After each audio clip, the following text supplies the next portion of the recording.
Hey everyone, Ryan Young, KAATARO Jiu-jitsu. Hope you're doing well.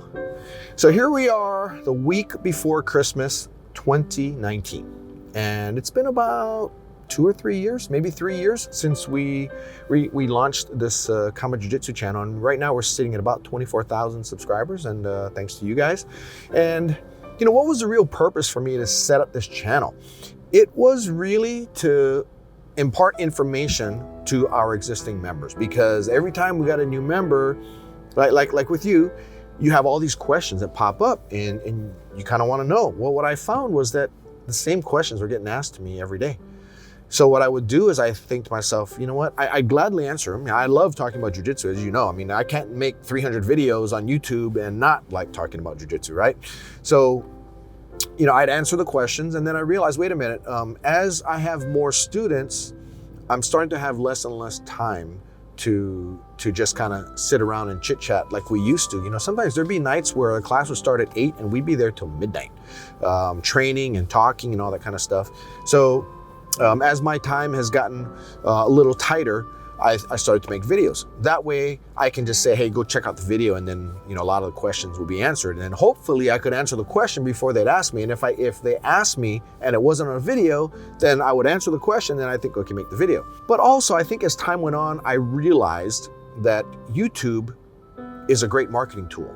But really what I looked at it was kind of like on a numbers thing, where on numbers basis, because everything I do is about numbers.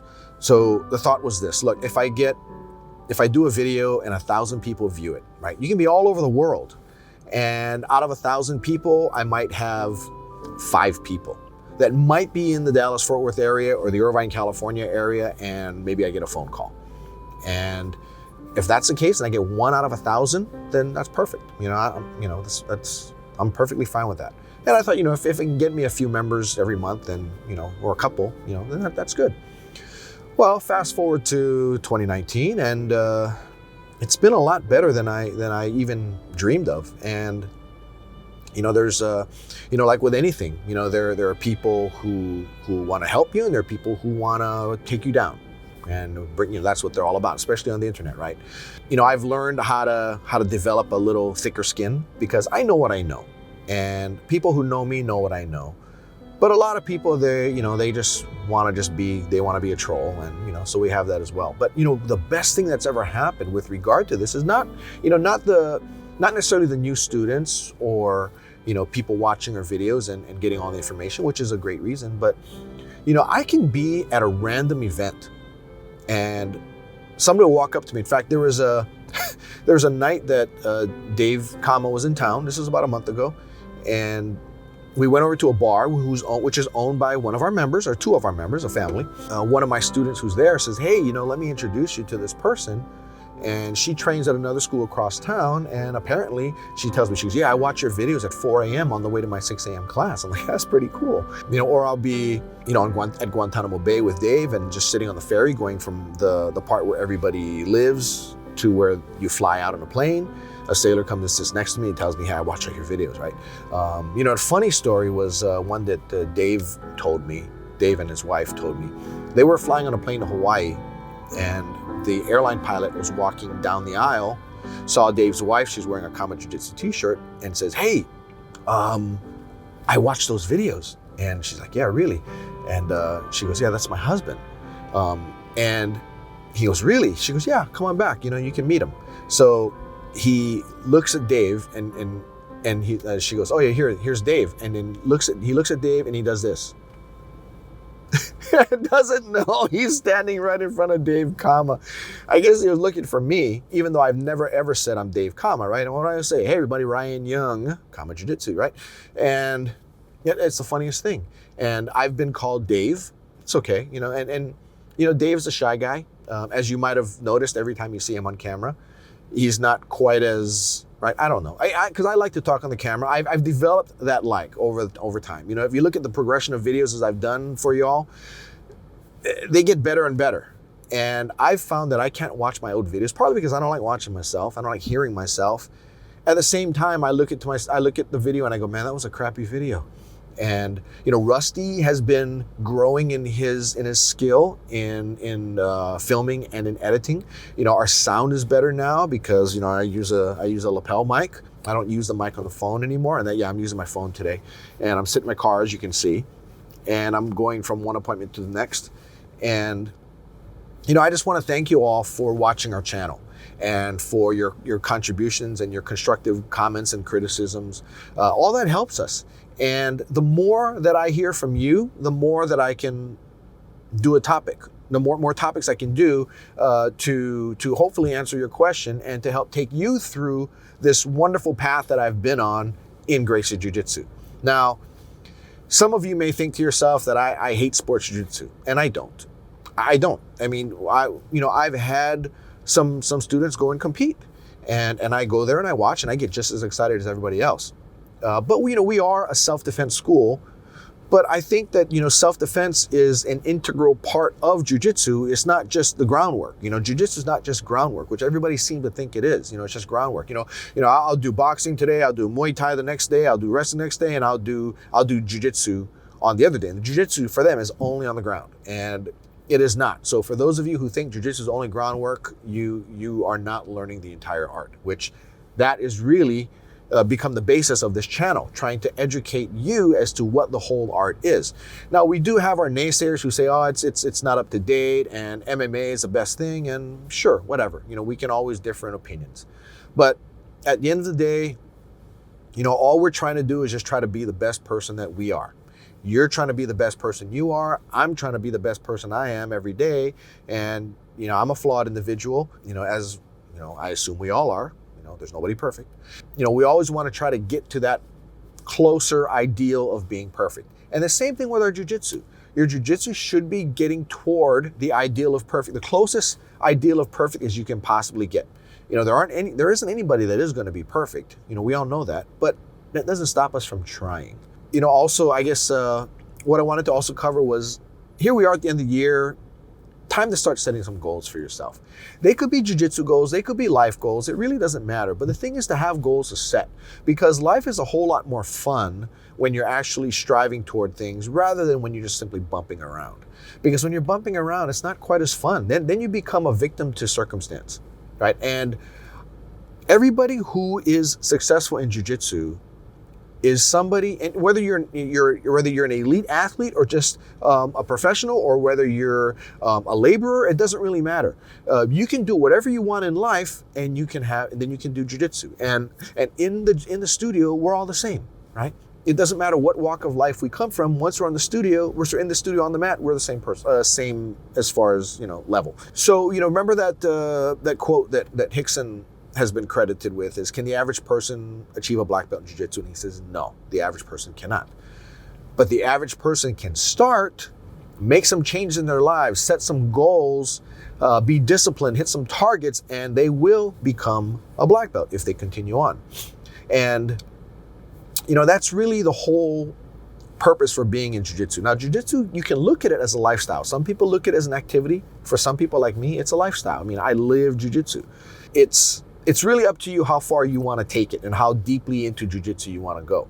And like I said, for some of us, it's a hobby, big deal, right? It's just something I do to burn off steam, and that's great, right? Do that. However, if that's all you have jiu-jitsu for, then what you get into it is what you're going to get out of it. You cannot expect that you will be a black belt 10, 15 years into it if you're only there just to kind of blow some steam off. You have to take a disciplined approach. You have to learn. You have to get better and better and better at something. You have to work at it. You have to focus. And that's one of the things that you need to do, focus, right? So when setting your goals for the year, number one, write them all down. If you don't write your goals down, they're not worth pursuing. Number two is, once you've written them down, sort them. Sort them in time. Stuff that I can do quickly, meaning less than a month. Stuff that will take an intermediate term, meaning 2 to 6 months, and stuff that will take a longer term, a year or more, or 6 months or more rather. And it could be into the years, which means that if you look at your sheet from last year, look at the goals that you achieved, that you checked off, look at the ones that you didn't achieve, and if they were long-term goals, then how much toward that goal have you progressed, right? So now that you got them all sorted out, now you got to go back into that list again, and now we're going to start eliminating things. So number one, what are you looking for? Really two things. Number one, is this a goal that I have to achieve? And is this a goal that it would be nice to achieve? If it's something that's nice to achieve, and you have goals that have to achieve goals, I want you to just cross them all out, right? Just throw them out. You don't need them. Why? Because you don't have to do them. On the other hand, the goals that you have to do, they must be done. And if there are goals that are worth pursuing and that you're going to focus on, you won't have any time to really pursue other goals, right? So you have some short-term goals that you can do quickly. Now, note how much time it does take for you to finish it. Same with the intermediate and the long, you're going to be working on them into the next year. So I'll give you an idea. So what is a short-term goal for me? A short-term goal for me might be to get our summer gear designed and ordered up, right? Can I do that in the next 30 days? I can. And I want to do it in the next 30 days only because our summer season will start June 1st, which means during the month of May, I have to have everything all set, ready to go. It has to be designed and produced and shipped and all that kind of stuff. So if I start on them in January, then I should have them on time. So that's a relatively short-term goal. Short-term goal is to start to design the whole process so I can get them in. What's an intermediate term goal? An intermediate term goal is to make sure that Ken, who runs our Austin campus, has everything he needs and that the school is humming on all 8 cylinders, as we say, to speak car talk. That's over the intermediate term. So within the next 3 to 6 months, I want to make sure that our Austin campus is dialed in and running like a nicely fine-tuned machine. Also, the next 6 months, I want to make sure that we get our website up and ready for you. Now, this is a long-term project that I've been working on for a couple of years now. Our new website, right? Our website with our technique videos and all that kind of stuff on it. It's a subscription website. I have that at least started and up and running, and then over the long term, add in more features, right? We'd like to have a store put in. We'd like to have like a chat board, all kind of stuff. We want to build it out. Other long-term goals would be to get my instructors and get our instructors, all our instructors, dialed in so they can at some point in time, if they want to, either open a school or relocate to another location, or just kind of get them on track to do what they want. And I'm always looking at my goals and I'm tweaking them. And I'm noting that, okay, this is something that I should have achieved in 6 months, and here we are in month 7, right? I need to reevaluate this goal and see if this is something that it's actually bigger than I could chew, or was I not prioritizing it, right? By having all this, it enables me to make sure I stay focused, and I look back on my past year, meaning 2019, and look and say, did I move forward in life versus January 1st, right? So I always want to move forward. That's just me. Some people don't care, right? And that's fine too. But I'm not one of those people. If you're going to be doing this for yourself, make sure you go through these steps. Another thing is, forget the naysayers, right? People may tell you, Ryan, that's not a really good goal to have, right? That's not something you want to do. Are you sure you want to do that, Ryan? Right? If it's something that is on your must-do list, have to achieve list, then forget what they're saying. Just go and do it. Get it done, because you have to do it. Another thing, if you have to do it, give yourself no alternative but to do it. Because if you don't make that decision, you don't step on the other side of that line that says, if I stand on this side of the line, I have to do it. If you don't do that, you'll never do anything, because humans by nature are only going to do what we must. Very rarely are we going to do something proactively. There are people that are proactive, but most of us are not proactive, unfortunately. Right? Think about your homework, right? When you were in high school, were you one of those who got your homework done every day? You did 10% of it, 10% of it, 10% of something for a project that you knew you had 2 weeks to do. Or were you one of those who thought, okay, it's due on Monday and here I am Sunday night, I better get it done? That was always me. But it's not anything that I set as my goal. It was an assignment that was given to me by an instructor. Sometimes they're a little bit different when you give yourself the assignment versus when it's given to you by someone else. But set your goals. Your goals can be anything. It could be, I want to drop 20 pounds this month, right? Maybe you're really overweight, right? We have one student who signed up in May at 345, and he just messaged me last night. He's 285, right? So what is that? June, July, August. So 6 months. He lost 60 pounds. That's an average of 10 pounds a month. That's incredible. He went from stretching out on A6 to, he's probably about an A4H right now, maybe an A5. Actually, he's probably an A5. A5H. So he's gone down a full gi size, if not more, right? Because A6 was the largest I had, in 6 months. Now imagine if he continues on this path, where he will be in 6 months from now. Maybe he'll be down to 240, 230, right? Which is, and I think he told me that's right now he's around the lightest he's ever been since high school, right? And, for him, we've been kind of helping him along because I have a lot of students who lost significant amounts of weight, right? So if you set this as a goal and you stick to it, write it down, you make sure you look at it every single day and say, yes, I can do it. When he's sitting at 340, 345, I'm sure there were some people saying, what, 285 in 6 months? Forget you. You can't do it, right? If somebody is a naysayer, you have to work even harder just to prove them wrong. You say, you know what? I'm going to prove you wrong. Make that be the leverage that you have. Now, what's leverage? Leverage is something that gives you no opportunity to deviate from achieving your goal, right? If you tell everybody you're going to do it, then that's leverage, right? If you just tell one person, one person, but if you told 20 people and you were going to do it and you didn't do it, then some of them are just going to go, that's fine, whatever. You tried, you didn't do it. Some people are going to tell you, you know what, don't even bother telling me what your goals are. You're full of shit. That's just the way it is, right? So, but by getting leverage, you tell yourself, I cannot look that bad in front of that many people. Right? I do not want to have a single person tell me I'm full of crap. So I'm going to make sure I do it. And you're diligent about doing it and you work at it every single day, right? If it's for weight loss, for instance, just take pictures periodically too, so you can give yourself a little bit of encouragement and say, hey, this is where I was a month ago. Look where I am today, and look where I'm going to be next month, right? So that kind of stuff helps you. And you have to be single-minded on your goals. You just have to. You can't not focus on something and achieve anything. Right? There's very little that you achieve by not focusing on it. Now, with regard to your jiu-jitsu goals, right? You want to get a blue belt. Ask your instructor what the criteria is for blue belt and then start nailing those criteria. Don't look at the belt. The belt doesn't matter, right? Or it could be purple, brown, black belt, whatever. Don't look at the belt. Look at what the criteria is and work on that criteria. And let's say you get it all done. Did you get it done to his or her satisfaction? Maybe, maybe not.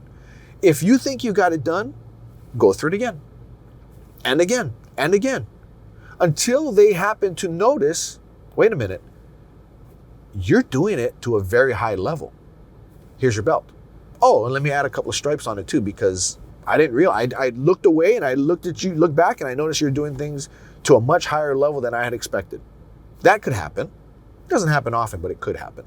The most I've ever done was given 2 stripes to a student just by noticing, I haven't seen you in a while and look at you, you're doing all this now. That's awesome. But just worry about yourself. The belt is an external thing. It has nothing to do with you, right? So you cannot set a goal on something that has nothing to do with you. You're not in that decision. All you can do is what you can do, right? So whatever goal you make sure it's a goal that you can achieve.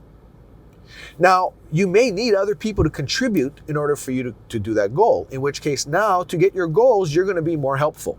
So that'll be your goal. How can I be more helpful to people so that they can achieve their goals so they can help me achieve mine, right? And that's another thing too. I get better in jiu-jitsu by helping other people get better in jiu-jitsu. If I were just a take kind of person, I'd get a little bit better, but I wouldn't get better for long and I wouldn't stay better. Make that a goal for you as well, like an overall general goal. Help people. One of the things, for those of you that have talked to me on the phone, right? So let's say you're a prospect, you're looking at combat jiu-jitsu. One thing that I commonly say is, let me know how I can help you. Even if you don't sign up, that's fine. Because I know if I help you find what you're looking for, even if it's not combat jiu-jitsu, that's something that I check off. So let me kind of tell you about one thing that I did when I was just getting started in my career. Actually, I was about 27 years old. I went to work for Smith Barney, which is a brokerage firm.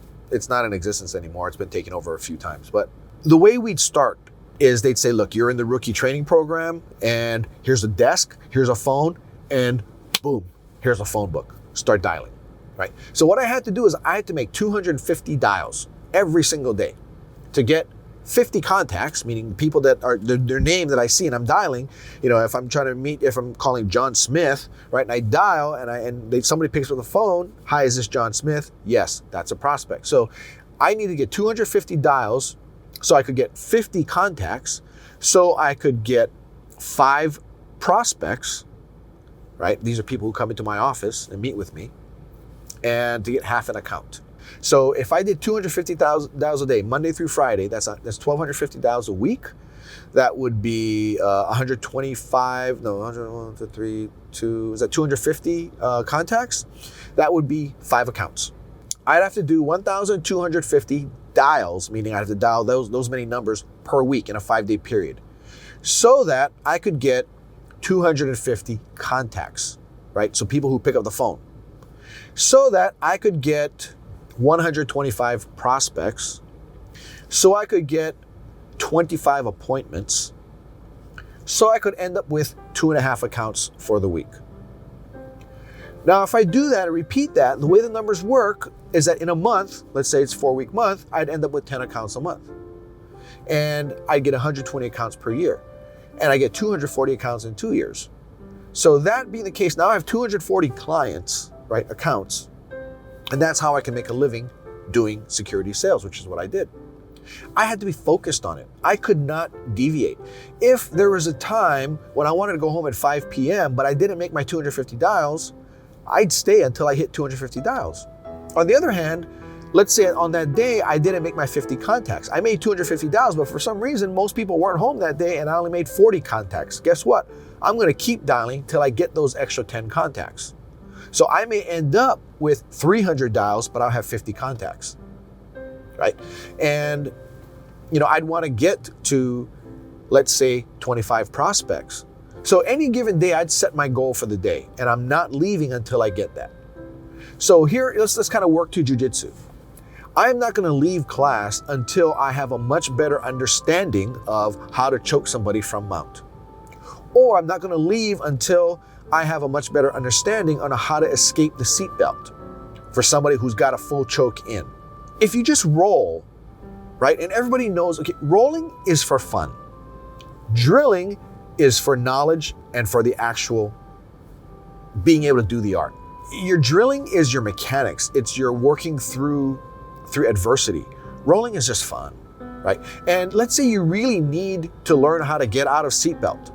Somebody put that seatbelt on you, put that choke on you. If you're rolling, you want to win. You're not going to let anybody take your back and sink that choke in. On the other hand, if you're drilling, you're going to have somebody do that to you 30, 40 times in a night. You're going to get better. You can't help but get better, right? But it sucks. It is. It sucks getting choked. But you have to have a day where you do that, unfortunately, right? But anyway, I hope that our experience here at KAATARO Jiu-Jitsu has been benefiting you. And I hope that any knowledge that we've been able to pass on to you has been helping you. I do get a lot of private emails. I do get a lot of text messages. I do get a lot of some people stopping me and telling me, hey, I really appreciate your channel and that, you've helped me do this and that. And that's great. If it helps you, then what I'm doing is worth it, right? Now, if this channel has helped you, you could help us out if you wanted to by hitting a link below and just purchasing something that doesn't cost you any more by buying it through us, but it does give the channel a little bit of credit. Also sharing the video. If you share the video, then we get more views. If we get more views, then YouTube puts more ads on our videos and we get paid, right? This is a money-losing venture for us. We don't, the money that we get from the videos, that we get from the advertising and from the links doesn't nearly pay the cost of doing the videos. But it's something that I think is great, and it's something that I know helps a lot of you. And if it helps you, then it's all worth it. Anyway, that's all I got for you. I want to thank you guys for everything you've done for us. Thank you for watching. Thank you for sharing. Thank you for commenting. And I hope you had a great 2019. And if you didn't have one, then you now have a framework in this video on setting your goals for your 2020. And I want your 2020 to be more successful than any year prior. And I want it to be more successful than you thought it could possibly be in life and in jiu-jitsu. Anyway, that's all I got for you. Take care and happy training and happy new year. Bye-bye now.